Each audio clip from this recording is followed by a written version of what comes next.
Hi traders. So yesterday there was a bit of talk on Twitter about profit and loss ratios. So I thought I'd create a little training for you on this topic because I've seen there is a lot of misconceptions still around what the numbers are telling you and how useful they are. And also last week I worked with a trader around that topic. It was a trader who was trading for about 8 years and he just couldn't figure out why after such a long time and attending quite a lot of trainings why he still couldn't generate consistent profits. So that was he was pretty frustrated and he said, if I can't figure it out now, then I give up. So I kind of was his last avenue to make it or break it. So, and I'm pleased to say we actually found out what the challenge was, and I want to share that with you here. So when we look at performance analysis, there are three types of analysis. So there's your profit and loss area. Then there's your performance metrics and your processes that you need to analyze. I don't want to go into detail because it would be beyond the scope of what I want to work with you today on. So we stick with profit and loss ratio. Now, you can see that this guy in 2016, he was going quite steady, nothing exciting. And then in 2017, first month, he had a 1.5% profit. And then it just went easy going downhill, minus 12% last 2 months. So you can see how frustrated he was after having quite a solid 2016 and then such a disaster here. Now, as a first step, what I do is when I want to identify what's going on for a trader, why there's self-sabotage or what the problem is I look at their gaps in their trading skill set. So I ask this trader to analyze a few charts for me, and I must say he's very knowledgeable. He certainly knows his way around the chart. He's very certain when he talks about his trading system. And so it was very surprising to me that he was still not able to generate profit. So something was going on here. Once I have figured out that the trader has a solid skill set, then the next step is for me to look at their performance statistics to find out what's stopping them from making profits and where they potentially self-sabotage. Now, I love performance statistics because they're an amazing tool. They help me to identify where the trader's weakest link lays, where their strengths are. Is the weakest link in the timing, or is it their risk management or money management? Like, it gives me so much information to work with. What was really curious to me, though, is that this trader, even after 8 years of trading and despite participating in so many mentoring programs with other coaches, he didn't keep any statistics whatsoever, not even an Excel spreadsheet, no edgewonk, nothing. And all he used was his broker reports, which, his benchmark for good trading was if he made or if he lost money. Now, I instantly knew that this is an area that we had to work on because when I asked him about why he didn't keep any statistics, he explained he just couldn't bear looking at his stats. It was utterly painful for him looking at losing trades. Or, as my friend Mark put it, it's like having to show a school report card to your parents. So I don't want to go into detail of why it was so painful for him. It would be beyond the scope of what I want to share with you today. But we did a lot of work around his reluctance to work on his stats, and we were able to get rid of what was holding him back. So that was it was fantastic. There was already some success here for us. Now let's have a look at his profit and loss statistics. You can see that his profitability was, well, you can't see, but the numbers told me that his profitability was 65 profitable trades compared to 35 losing trades on average. Now, that's a good start, right? I mean, pretty good statistics so far. If anything above 50% statistically, you should be able to be profitable. Now, also, the next statistics I look at is his average win and his average loss. And you can see that his average win was 5 times bigger than his average loss. I mean, that's outrageous. That's outstanding, right? Even his best trade was so much bigger than his worst trade. So this guy is certainly doing something right. So what was going on?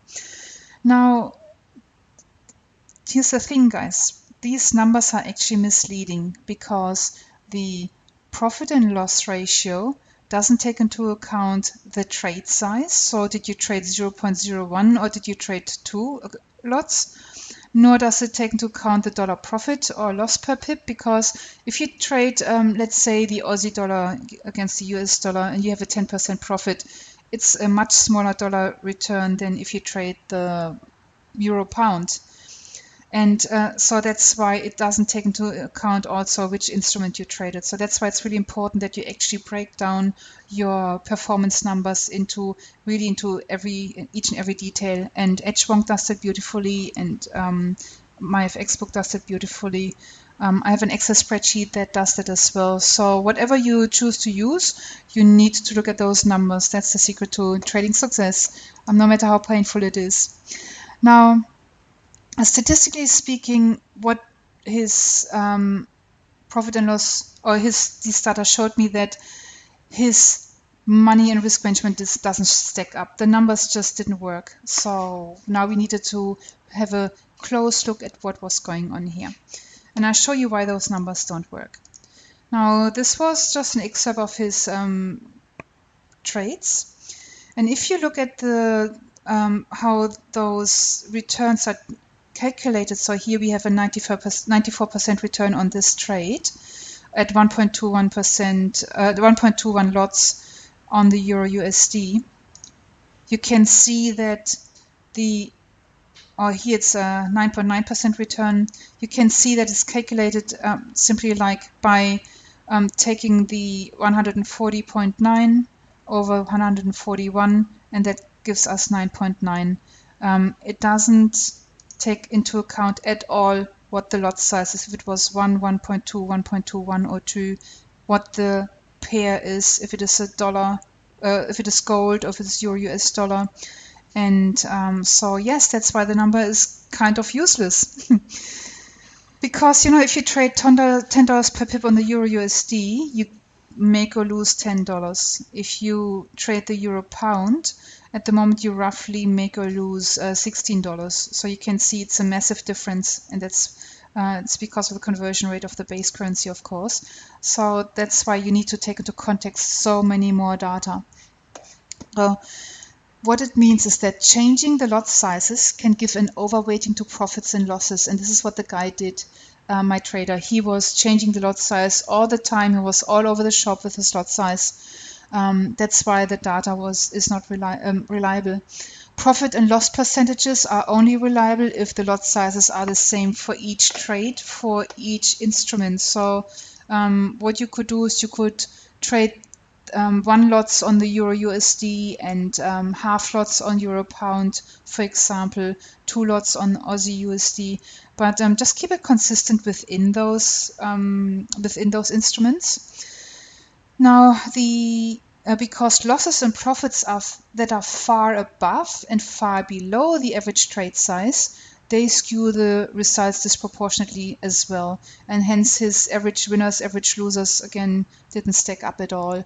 Now, what I then did next, I went through the exercise and I took all his losses. So I sorted results by losses and looked at his lot sizes. You can see he traded 3 times 2 lots, and they were minus 13.2. He traded 1.5 lot, minus 20 pips. Pips, that's pips here. Then on the 1.21 lot size, he made 12.96 pips profit. Then he made 240 pips profit here. He was minus 8.47 pips down. And here he was minus 232 pips down. So what I did here with the total numbers is basically I added those numbers up, and then I did times 2. So 15.5 minus 8 is roughly 7.5. Times 2 gets me the minus 13.2. And so you can see that in the end, his amount of losing pips is a lot. And 29 out of the 65 losing trades were actually on lots that are bigger than 1. And then when I finally had a chance to look at his dollar returns, immediately it became apparent that anything that he traded in terms of 0.01 and 1 size, he was generating on average between $70 and $110 profits. But then for the bigger lot sizes, he would create losses like $200 upwards. So that was his his challenge. That was the only mistake, nothing else. And if he had chosen to look at his performance statistics a little earlier, he wouldn't have to go through so much pain. Now, what I then had to look at is why he was neglecting his money and risk management so badly. And it turned out that ultimately he was really, really bad at mathematics. I mean, guys, if there's something you're not good at, there are so many people out there who are willing to help. I personally have a friend who is really good at mathematics, and so I just ask him when I don't know how to calculate things. And actually, I asked him to look at those statistics with me, and he helped me to create those numbers. So that's how easy it is, and everybody's happy to help. So what we then had to do so the solution for the trader so that he can turn his trading around was very simple. He's highly visual, and because he's highly visual and he's really good at looking at patterns in trading, his exits or stop losses were based on technical exits. Now, what we then had to take into account was how much he was willing to lose as percentage of his capital, and that was between 3 and 4%. And based on how much he was willing to lose in percentage of his capital, we then would calculate the trade size. So for bigger stop loss, because let's say there was a reversal doji that had quite a large spike, he would then have to put in a smaller amount in terms of lot size than if it was a trade where his stop loss had to be could be much smaller. So that's how simple it was. We implemented for him a solid money and risk management structure that helps him to analyze the technical exit. We created a spreadsheet for him, again with the help of my maths friend, and that he only needs to punch in the numbers to choose the right position size for each trade so that the potential loss would be limited within the 4% max loss that he chose. And that was it. Easy. So yeah, if you guys have any problems, any pain that you go through, let us know. Let us know how we can help. I wish you all the best and have profitable trading. And speak with you guys soon. Bye.